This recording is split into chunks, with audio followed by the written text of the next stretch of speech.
Hi guys, Chris here and welcome to my channel. Today I'm going to talk to you about the books that I read between September 29th and October 5th. First up, I read Secrets of the Crown by Adam J. Epstein, and I gave this book 3 stars. This is the second book in the Familiar series. In this series we follow Aldwin, a cat, Skylar, a blue jay, and Gilbert, a frog. Each of them are familiars to children who have magical powers. In this book, Aldwin, Skylar, and Gilbert must set out on a quest to retrieve the snow leopard's crown. Obviously, I can't say too much about it as it's a sequel. This is a middle grade fantasy, and I think it is very interesting as we follow the character of Aldwin. So our main character is a cat, which definitely gives us a different point of view on things. This isn't my favorite series that I've ever read, obviously, since I gave this one 3 stars. And I thought that this book started off a little slow, but I definitely do plan to read the other books in the series at some point. Next up, I read The Savage Dawn by Melissa Gray, and I gave this book 2.25 stars. This is the final book in the Girl at Midnight series. I had a lot of issues with this book. So this book is told in multiple points of view, and sometimes we'd be following one of the characters, and after switching points of view, they'd suddenly be somewhere else with no explanation of how they got from one point to another. There were a lot of loose threads like that were like never explained, and that really, really bothered me. Plus the ending felt very unfinished, I guess, is the best way to describe it. Like, there were just certain things that happened that kind of left me going, wait, what just happened? And I just didn't like it. I really didn't like it. But there were some things I did like it wasn't totally awful, or I obviously wouldn't have given it 2.25 stars had I given it a 1 star. So at least I can now say that I'm done with the series and I can move on. Next up, I read Ragon by Christopher Paolini, and I gave this book 4 stars. I read this book a long, long time ago, and I believe I had read part of the second book in the series and then just dropped off for some reason. So when I saw that my library had it available on audiobook, I figured this was a good time to pick the series back up. Obviously, since it had been such a long time, I had to reread the first book before I could move on to the second or third. So in this book, we follow Ragon, who, while out hunting for his family one day, finds a mysterious blue gem. Come to find out, this blue gem is actually a dragon egg, and he becomes the first dragon rider in a very, very long time. Unfortunately, there are some nefarious people after him who want to control him and his dragon, so he ends up fleeing and having to stay one step ahead of the people who are following him while trying to figure out what to do. I can remember enjoying the book the first time I read it, and I also enjoyed it this time. I really liked Ragon and the bond he had with his dragon. I think they are both very interesting characters. I like the way the world is set up and the way things are explained, while also letting you know that there's going to be more to come in the next books, and I can't wait to continue this series. Next up, I read The Flat Share by Beth OLeary, and I gave this book 5 stars. In this book, we follow Tiffy and Leon. Leon, in a bid to make some extra cash, decides to do a flat share. He puts out an ad for a roommate, and Tiffy is the one who responds to the ad. Leon works night shift at a hospital, so he's only there during the day to sleep. So he figures if he can find somebody who only needs the flat at night, they can split it. Tiffy works days and is leaving a relationship, so this is perfect for her. It allows her to save some money, live a place where she can afford, and she gets the apartment all to herself at night. They start writing post-it notes back and forth to each other, and a friendship blooms, despite the fact that they've never properly met each other. This book has some lighthearted moments, but it wasn't all lighthearted and fluffy. Tiffy is leaving an abusive relationship behind and coming to the realization that that relationship was abusive, while Leon is dealing with the fact that his brother is in jail for a crime his brother says he didn't commit. I really liked getting to see how their relationship developed, and I really love that it started from this like genuine friendship and had no real preconceived notions other than what they could find about each other in the flat. I seriously loved this book and these characters, and I wasn't sure I was going to, as it's such an interesting way to tell a story with them just getting to know each other via writing little notes. But it was really interesting and had a lot more drama than I expected. So if you're looking for a good romance, I recommend this. Next up, I read Conceal, Don't Feel by Jen Calanita. This is one of the Twisted Tales novels, and in this book, we follow Elsa and Anna from Frozen. The twist on this is, what if Elsa and Anna had never met? I gave this book 3.5 stars. This wasn't one of my favorite Twisted Tales series. Maybe it's because of all of the Twisted Tales series I've read so far, this is the one based on the most recent movie release, and Frozen is a movie I've watched multiple times in the last few years. Whereas the other ones like Beauty and the Beast or Snow White, it's been a long time since I've seen their source material, or in the case of Mulan, have never actually watched the movie.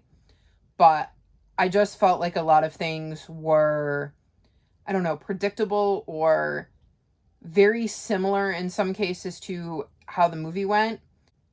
I don't know if that took away my enjoyment or not, or whether this story just wasn't as good as the others, but it was interesting to see how they did work their way back to each other. It was really interesting to see how characters like Hans, Kristoff, and Olaf appeared in this book as compared to with the movie. Overall, I still liked it, and I'm still looking forward to reading more Twisted Tales. This one just wasn't my favorite. Next up, I read Breadcrumbs by Anne Ursu, and I gave this book 2.25 stars. In this book, we follow Hazel, who has been best friends with Jack for years.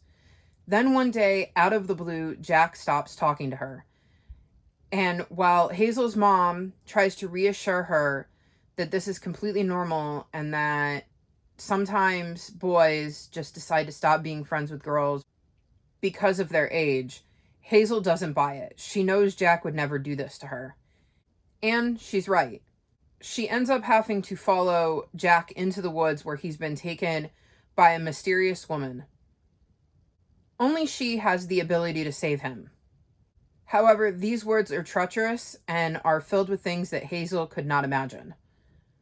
This book is inspired by Hans Christian Andersen's The Snow Queen. I really didn't like the magical element to the story. I liked it much better in the beginning when it was just Hazel and Jack and they were friends, and the boys that were friends with him had some issues with Hazel, and I think I would have liked this more if it was a contemporary novel where Jack and Hazel had to figure out how to be friends despite the fact that they were in an age where boys and girls being friends meant that people started going, ooh, are they dating? And having to navigate how to stay friends and deal with the fact that their peers might not understand their friendship. Unfortunately, that's not how this went. I didn't really enjoy the second half of the book once she had to go in the woods to save him. This really just wasn't the book for me. Next up, I read Step on a Crack by James Patterson. This is the first book in the Michael Bennett series. This is another series I read a long time ago and kind of fell off and wanted to reread the start of the series to see if I was still into it and wanted to continue. I gave this book 3.5 stars. In this book, we follow Detective Michael Bennett, who has adopted 10 kids with his wife, who is currently dying of cancer. Unfortunately, he is called away due to a hostage situation.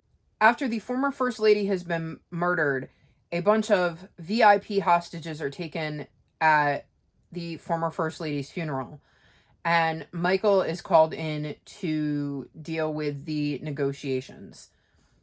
I love the relationship that Michael has with his wife and his grandfather and his kids. That part of the book is still really interesting to me and makes it feel different than a lot of the other like detective murder mystery books that I've read. I wasn't as into the murder mystery part, and I definitely didn't remember how it played out from when I read it years ago. I don't know if I will continue this series, but if you are into the detective murder mystery series, I would definitely recommend the Michael Bennett series, as I remember loving it, and the kids definitely add a interesting dynamic to the books that I haven't found in a ton of other murder mystery series. Next up, I read Heartstopper, Volume 1 by Alice Oseman. In this book, we follow Charlie and his budding friendship with a classmate named Nick. This is a very cute story of the beginning of Charlie and Nick's relationship. It is also a graphic novel, so it goes by very, very quickly.